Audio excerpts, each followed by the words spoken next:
What's up, everybody? My name is Mike Trotter, and I'm here to share my story with you. My story, in my opinion, is a little bit complicated. When I was going over in my brain exactly how I'm going to break everything down and make it make sense without it being too confusing, I had to call my mom and kind of run it past her and get her advice on how do I articulate the message and not confuse people and make it all make sense. And the advice that she gave me was very simple, but it was exactly what I needed to hear, because her advice was simply tell it exactly the way it went down and let the chips fall where they may, and they'll get it. So with that advice in mind, I guess a good place to start would be the beginning, right? I was born and raised in Chicago, Illinois, on the South Side. And the topic of adversity is very interesting to me, just because a lot of the adversity that I grew through, I didn't really realize that the situations were as adverse as they were at the time, because it was simply all I knew. I didn't know anything different. The couple examples that I can think of that come to mind are, one, the fact that we lived in a 1-bedroom, 1-bathroom apartment, and there were 5 of us. My mother, my father, my older brother, and my younger sister. We all lived in a 1-bedroom apartment, and we lived that way for years. I can't say that it was a tough situation for me, really, because, like I said, I thought everybody lived in a 1-bedroom apartment. I didn't realize that that wasn't really normal, and it's not really a good living situation for people to be a part of. The other thing that comes to mind, and my sister and my brother and I talk about it to this day, was the process that we had to go through in order to take a bath. We used to have to take a mixing bowl, the big silver mixing bowls that you mix, cupcakes or cakes, or well, maybe you don't eat that shit, so maybe you don't know, but we used to eat cupcakes and cakes and that type of thing. And the mixing bowl that you use, we used to fill that up with water and put it in the microwave, warm the water up. And once the water was warm enough, then we would take it and pour it into the bathtub. We would repeat that process over and over and over again until the tub was full enough for somebody to take a bath, And again, I can't say that situation was terribly rough for me, because that was normal for me. Like, I thought everybody, outside of our house had to fill up a bowl of water at their own house and pour it in the tub in order to get a hot bath. So I didn't know that, I didn't know any different. That was normal for me. For us, that was our reality. So I guess when I got to high school, I kind of started to realize that, okay, maybe our situation isn't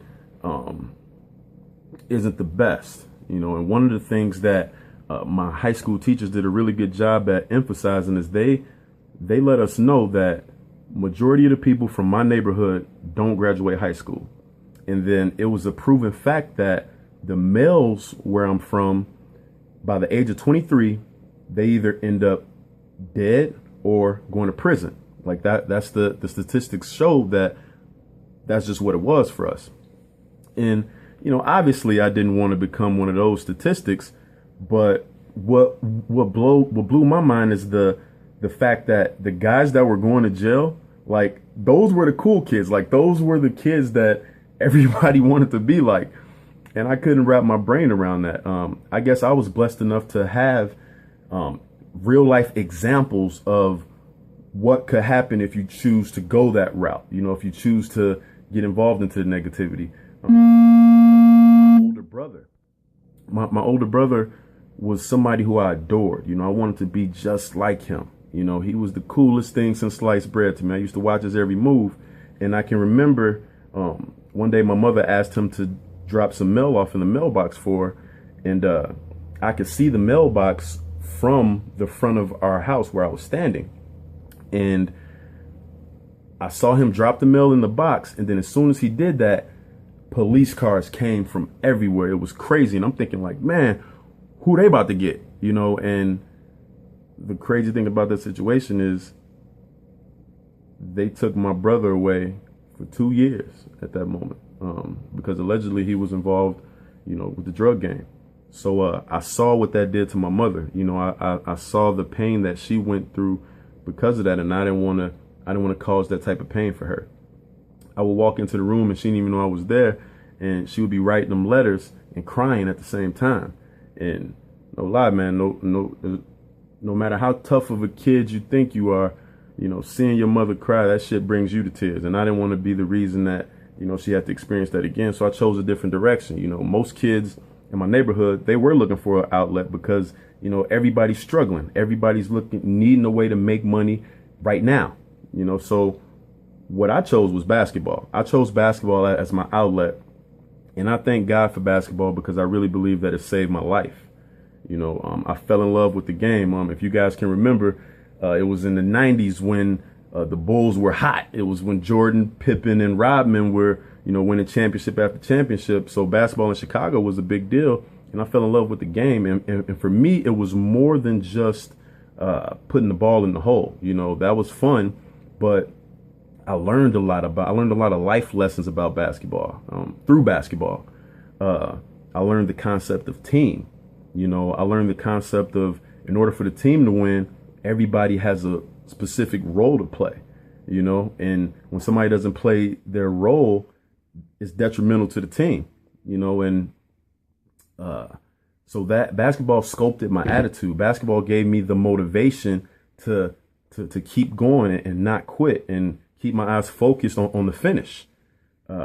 So I graduated high school, and my freshman year, we started out with 400 students in my freshman class. And by the time we graduated with 101. So I was proud to be a part of that graduating class because I beat the odds, but it wasn't enough for me. I wanted to go to college, you know, but my family couldn't afford it. So, you know, luckily I was an athlete, and luckily, you know, financial aid existed and I was able to go. So I went. And what do you know? I graduated college too. And that's by the grace of God, because college was not easy for me by any means, but we got it done. I graduated with an exercise science degree. I fell in love with fitness, and it's crazy because I can remember sitting at college graduation thinking like, damn, this is cool. You know, I'm the first one in my family to graduate. Good for me, go me. But what the hell am I about to do next? You know? When we done taking all these pictures and, you know, all the excitement from this subsides, how am I going to get money for my family?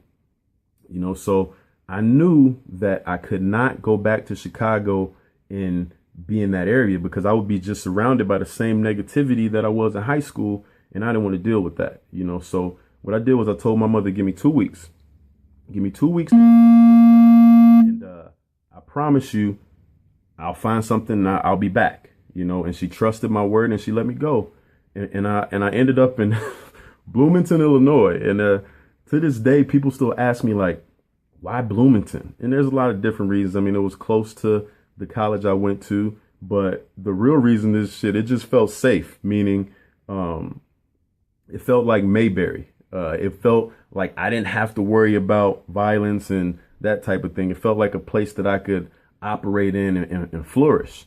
So, you know, I found a Gold's Gym here. And during my 2 week stay, I visited a lot of gyms, but I came to Gold's Gym every single day.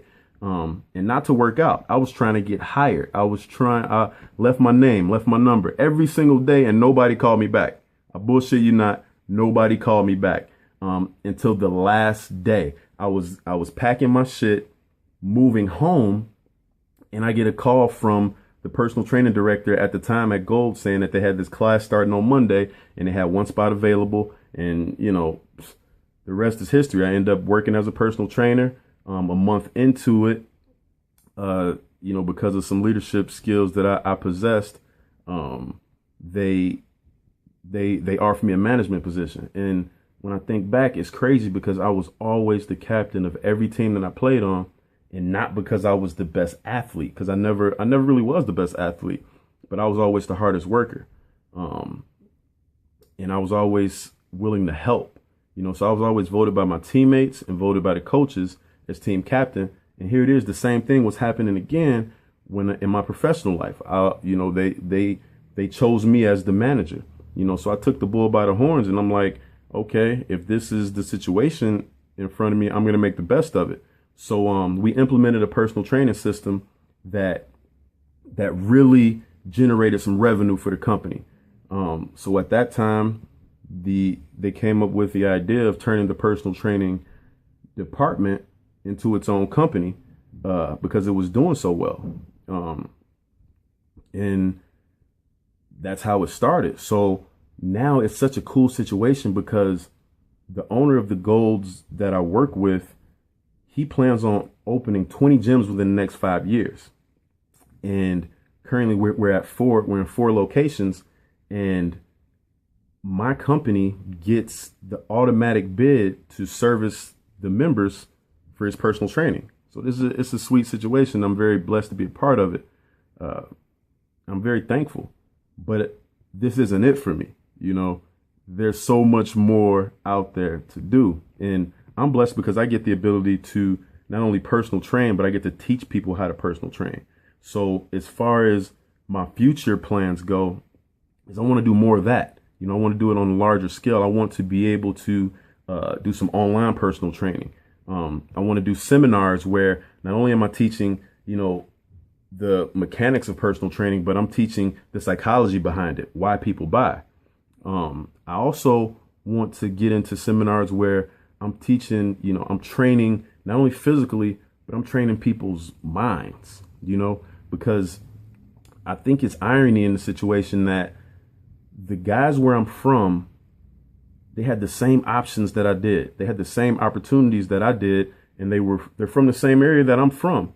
But because of choice, they ended up where they ended up, and I am where I am. And in no means am I bragging, but what I'm saying is a lot of people don't understand the possibilities of what they can do.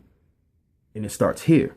People don't understand that we could be, have, and do whatever we want to do. We just have to really believe it, and I want to teach that message. I really believe my purpose in life is to spread that word. And my mission is to change the world, and we're going to do it.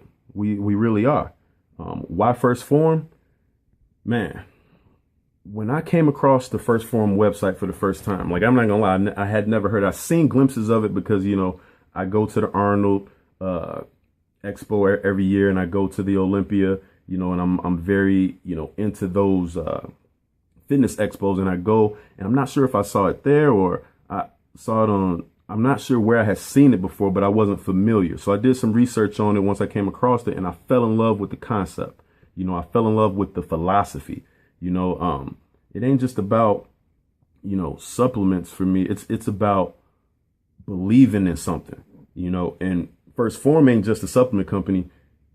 It's a movement, and I want to be a part of that. I need to be a part of that. The cool thing for me is I'm around a lot of trainers, a lot of athletes all the time, and I'm around a lot of people who are sponsored by different companies. And the interesting thing for me is the athletes are always like, well, what can a supplement company do for me?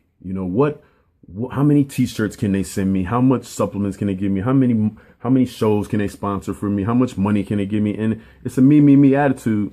But once I'm part of the Legion of Boom officially, once I'm officially a part of the First Phorm family, I'm coming at this thing a whole different direction. I'm coming at it from the angle of how can I show my value? How can I come in and work? What can I do to, progress the company? It's not about me. There's no sense of entitlement. Nobody owes me shit, so when I get the opportunity, I'm going to make the best of it. And when I talk like that, I'm not talking in a boastful or an arrogant way. I believe you have to speak things into existence. So what I'm saying is, once we get together, once we become a team, once I become officially a part of the Legion of Boom, I believe together we could really reach some next level shit.